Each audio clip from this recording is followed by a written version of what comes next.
Well, happy Thanksgiving Eve memorial, Pastor Alyce here.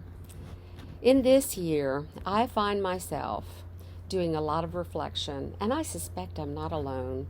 It's been a year like no other for my life. How about you? And so, as I reflected upon Thanksgivings come and gone, and on the one to come tomorrow, I did some research on the first Thanksgiving. It seems that Texas, Maine, Virginia, and yes, Florida all lay historical claims to having hosted the first Thanksgiving. But I won't debate those claims today. The first Thanksgiving that is acknowledged as the one that gave rise to our national holiday happened in the year 1621. What I learned of that first Thanksgiving is that the Wampanoag Native Americans who shared that first bountiful meal with their new and very strangely dressed new neighbors those Wampanoag Indians. They were a very thankful people historically. Giving thanks was their primary reason for any kind of celebration, whether for good weather, good harvest, or welcoming a new child into the world. And giving thanks for a bountiful harvest was traditional in England too. Now, 1621 was not a great year for those first immigrants. It just wasn't. In September of 1621, 102 people embarked on this great adventure to the New World. About 2 months later, they made landfall. The majority of the 102 stayed on their ship for the first few months, and many suffered from malnutrition and illness during that time. By the spring of 1621, only about half of them were still alive. They encountered what God would call, though, or what we would call, Good Samaritans, Native Americans who took pity on these new neighbors and helped them out. They did that by helping them learn how to grow corn, a crop they knew nothing about. And they learned from their kind-hearted neighbors how to survive in this new land. So by the time November of 1620 rolled around, they had had their first successful crop. And so they joined their new neighbors in a 3-day celebration of Thanksgiving. Now it's 2020.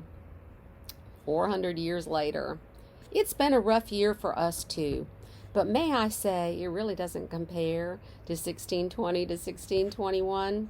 Now, I'll not minimize the impact of the loss of lives and livelihoods on so many who have experienced that, nor do I minimize the stress, the worry, the concerns, the altered lifestyles, all of the many things that have happened in this year and their impact on all of us.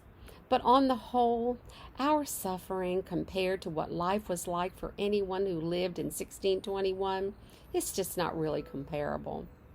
And yet, those at that first Thanksgiving celebrated with gusto and thanks to God for 3 whole days.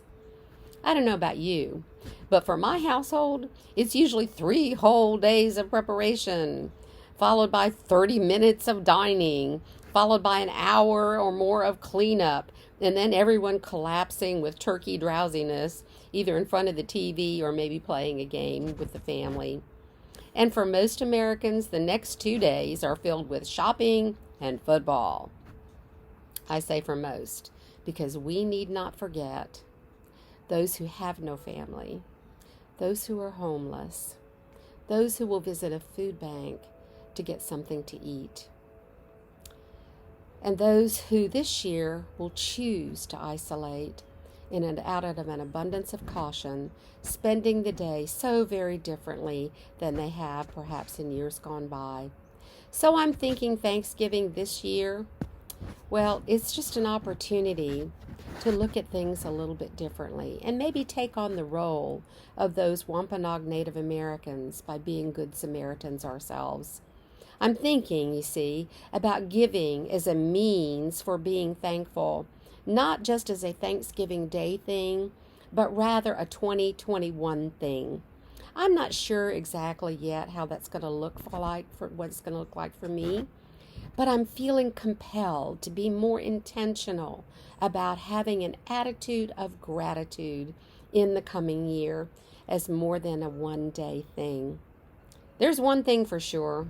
Each of us has had a year like no other, right? And yet, yes, and yet, I'm hoping you too are feeling grateful for what you do have and not lamenting too long or intently about what might be missing from your life in this year that's been like no other.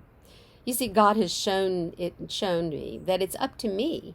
It's up to me to choose, really to choose how I'm going to respond to my circumstances.